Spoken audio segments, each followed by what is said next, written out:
You're calling from a 908 area code. Who are you? Where are you calling from?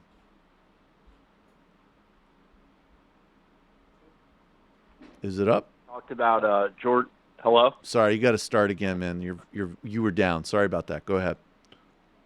All right, it's good. So I noticed you guys hadn't talked about Jordan Peterson in a while. Mm-hmm. Sometimes when I really want to raise my blood pressure, I go on his Twitter because it's full of just his bullshit, like propaganda talking points. Cool retweets. And retweets who he claims, he's not endorsing them, but they all just happen to be like these right-wing, like PragerU and just consider all these other propaganda outlets. Right. Yeah, but he's not endorsing them. He's just retweeting only right-wingers for some reason. Recently he's gone on like an anti-climate change. A week ago, he retweeted PragerU, and he was like, something for the anti-capitalist environmentalists to hate. And it was a link to a PragerU video about climate change. And then he was also trying to deny that the recent wildfires in California have anything to do with man-made climate change. Okay. Can't prove it. Yes.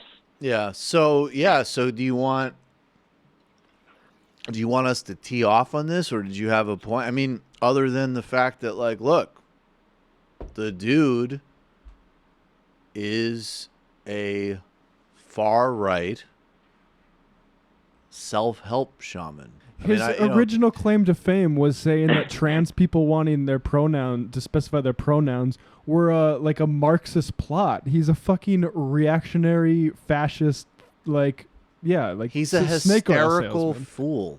That's true. I mean, yeah. I don't know. I mean, I think that, look, I've said, and I think there's conditions on the ground, social, economic, so on, that sometimes these people, and I think maybe particularly Jordan Peterson, speak to, that if we dismiss or don't contend with, we're making a real mistake. And I don't just want to play culture war games with him. That being said, he's a far-right gender essentialist with insane conspiracy theories about how the world works. Like, he's a nutcase. I mean, what Matt just said is literally what he said. Yeah. Like, that's not a comedic summary. That's fucking insane. And he lied. Yeah, and he, you know what? Again, I'll be super careful and generous about this. I don't know if he lied. Maybe he's so hysterical he didn't understand it. Right? Like, I don't know. But that's yes, also a good his point. public presentation of the law, of that law, was wrong. It was not what was in the law. And he is quite, I mean, he's literally a hysteric. I mean, have you watched him speak? I mean, oh yeah, he cries about, how beautiful like minarchism is. Well, look, whatever. Put it this way. Put it this way. On this show, and maybe honestly, maybe in a healthier culture, there would be more, sort of room for people to, express more of their emotions publicly. Maybe, although I'm hesitant. But on this show, every single day, we deal with topics that are real, like actual things that are happening to human beings that are horrible. Emerging threats, like even just the conversation what's happening in Brazil, from an imprisonment of a very good political leader to the destruction, to putting people back into hunger and poverty. It's disgusting. It's wrong. And you have never seen any of us have breakdowns like that. This guy is on YouTube sobbing about snowball fights. Okay? Wait, what? Is that an actual thing? I don't even know. Maybe I'm conflating. Yeah, he's saying that his son not allowed to throw snowballs at school is making men into like I don't know. But maybe he wasn't crying during that one. My point being is that the guy is a hysteric. Anyways, Brendan, what did you bring up? I just wanted to bring up this map from his book in 1999, Maps of Meaning. This was a diagram he drew, and like this is. I don't want to, be ableist or anything, but like, if this is like a published academic, like a serious guy, you have to have some questions. I can't make heads or tails. Well, of it's this funny thing. because there's that famous example of some engineer or something putting something into a postmodern journal saying, and it was all made up, and saying, Right. look, I get this published, and the right just loves to like use that as a cudgel against postmodernism. This is that. This This is should that. not have made it past peer review. It's fucking ludicrous. Right. Or even, or as I always kind of try to say, is like splitting it. Like, I think Jungian ideas can be interesting. I think some of the things that he maybe says about self-help are fine. The guy should not be talking about politics. And in fact, the project of trying to naturalize Jungian thought in evolutionary biology is not only is it wrong, it's a dangerous mixing of two worlds, right? Like if you were to say there's like an imaginative space that deals with subjective realities and might have insight about how we conduct and lead our lives, I actually agree with that. Then to turn around and say that actually there's this field of evolutionary biology, which not in like the proper scientific sense, but all of the people who try to do, books of like, well, the reason that we shop like this is because, apes back in the savannah were whatever. That's an interesting speculative exercise. That is not the same thing as like, the science of how like biosystems work, right? So it's actually more speculative than people would suggest. And he's trying to synchronize both of those things. He's trying to suggest that evolution in biology shows that essentialist categories are real, which has very damaging political and justified, exactly. And then that all of these like mythological tropes are encoded and confirmed by biology. And that is the political project of a far right, just like almost necessarily. And also it's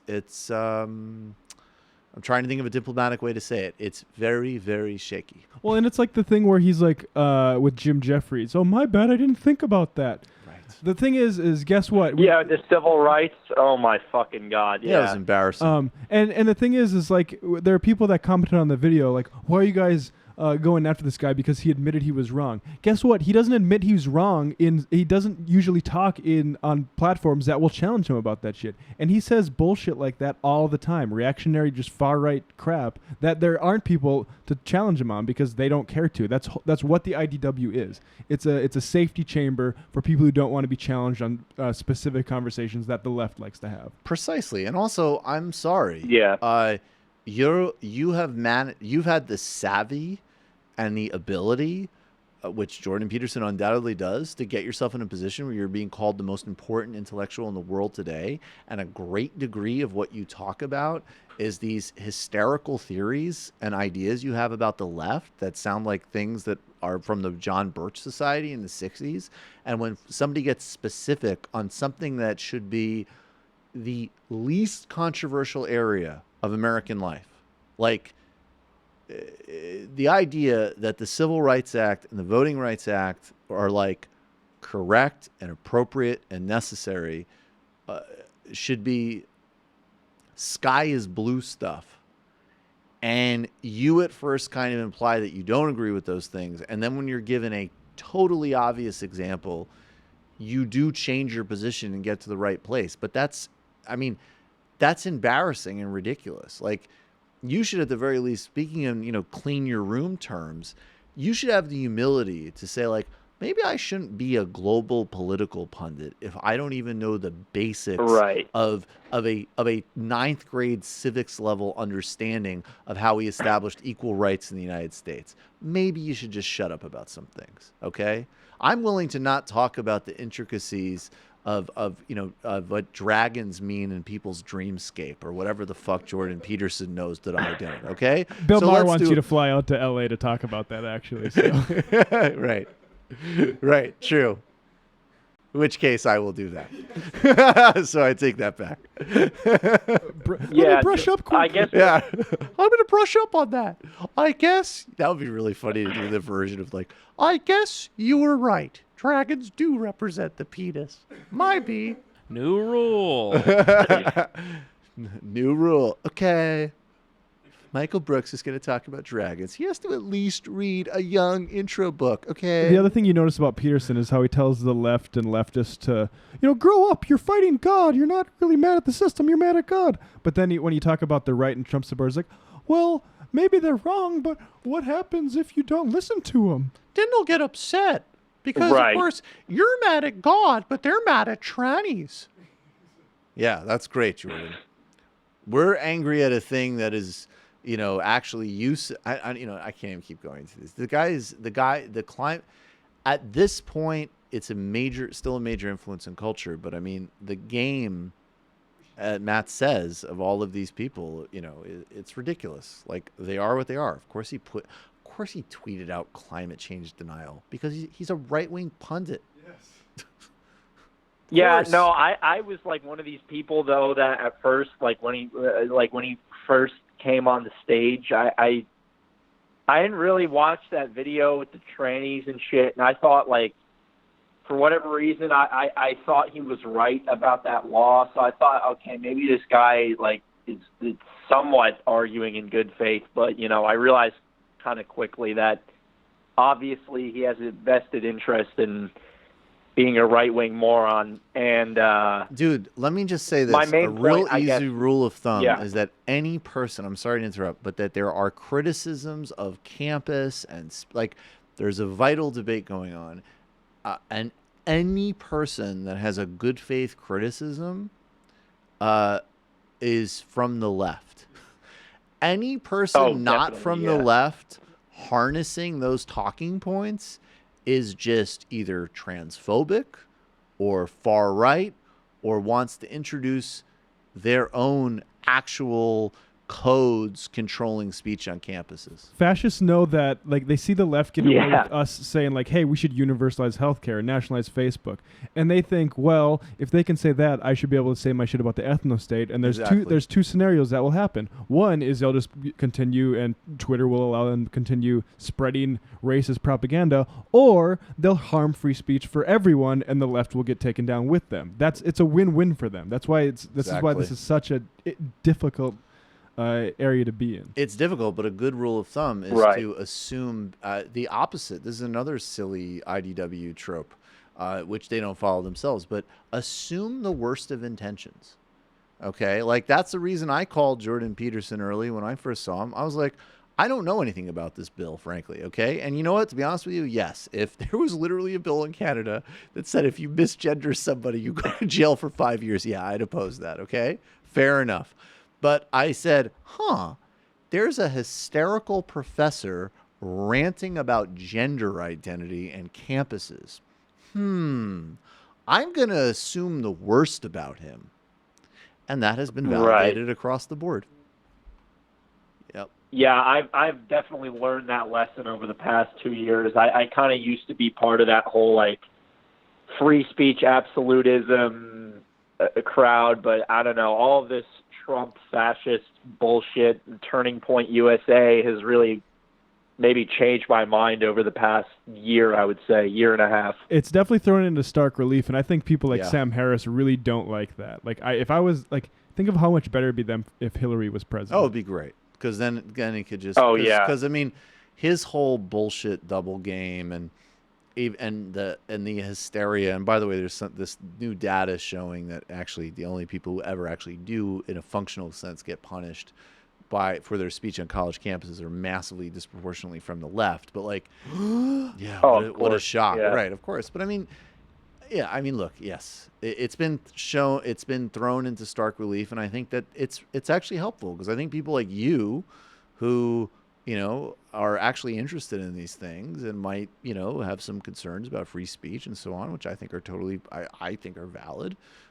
You're seeing that this is a con and a shell game and a Trojan horse for fascism. And the rest of them are, being like, yeah, there's this new piece from Prager about why it's, climate change isn't real. It's what we said earlier. Most people aren't in for that. Yeah.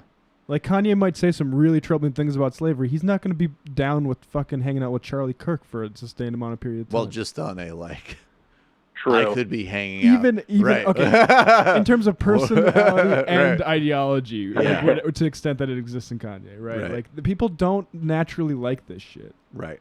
I think that's true. I'm sorry. You had a final point to make, man?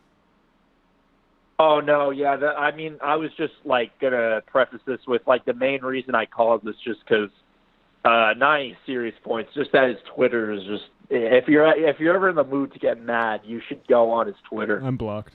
Or laugh. All right, brother. Thanks or for the laugh. call. Yeah. Appreciate it.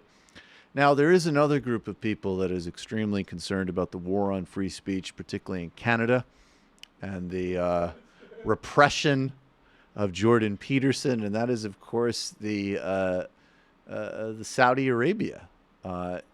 The Saudi-owned Al Arabia, I believe it's a website, news website, has referenced, I don't know who the other dude is, Dennis Court.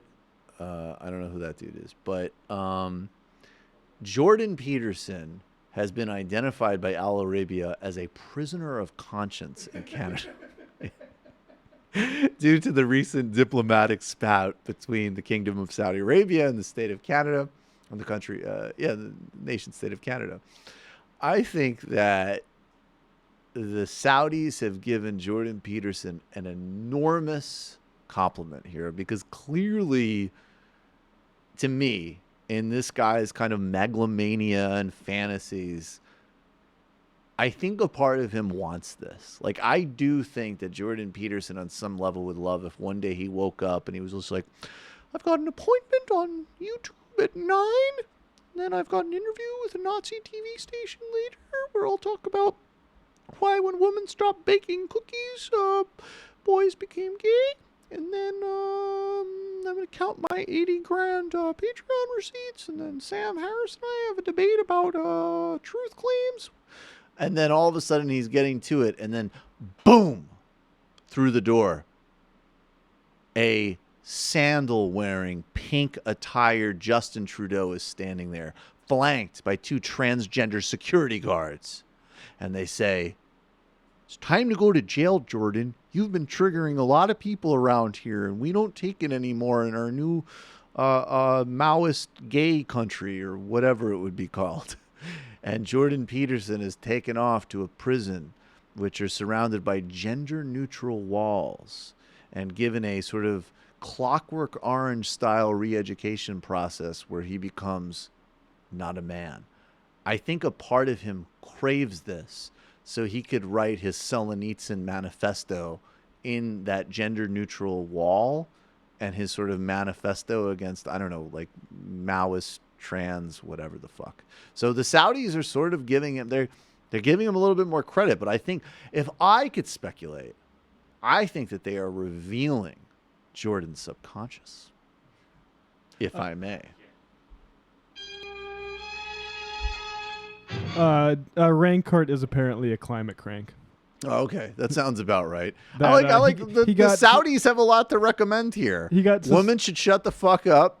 Climate change isn't real. Yeah, sounds good. This is just from a cursory glance, but it looks like he got suspended for giving all of his Raincourt. This is Right. all of his students A+ one semester, and the university used it, I think, probably as an excuse to take him out because of his climate dumbness. So prisoner of conscience. Right, exactly. Yeah, exactly. We're in jail. Raincourt was on one wall writing about why fossil fuels actually help fauna grow, and I was on the other wall writing about why the trannies were coming for me. It's hilarious that they picked those 2 issues. It's beautiful. I wish Trudeau threw both of them in prison for what they're up to. Yeah, if Trudeau threw both of them in prison, he'd get himself a shout out in TMBS. In like some cold prison in like northern Manitoba or something.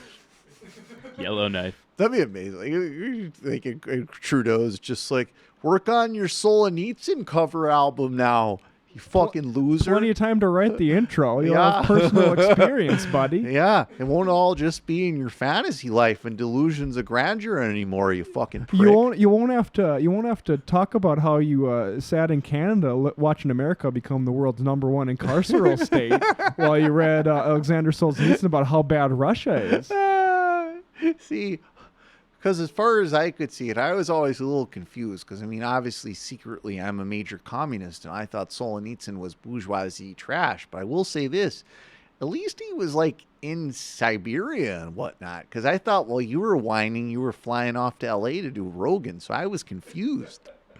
But I think now we can help you out here. Stalin made a lot of the Gulag prisoners go do media appearances across the empire. Stalin was like, a big part of suppressing you is making sure that you have daily radio hits and your newspaper columns are in every single... We're sending you to China. We got it. That relationship is not going well. It's like, fuck, I think Stalin's going to send me on a press blitz to China. Which means I'm totally out. That's great.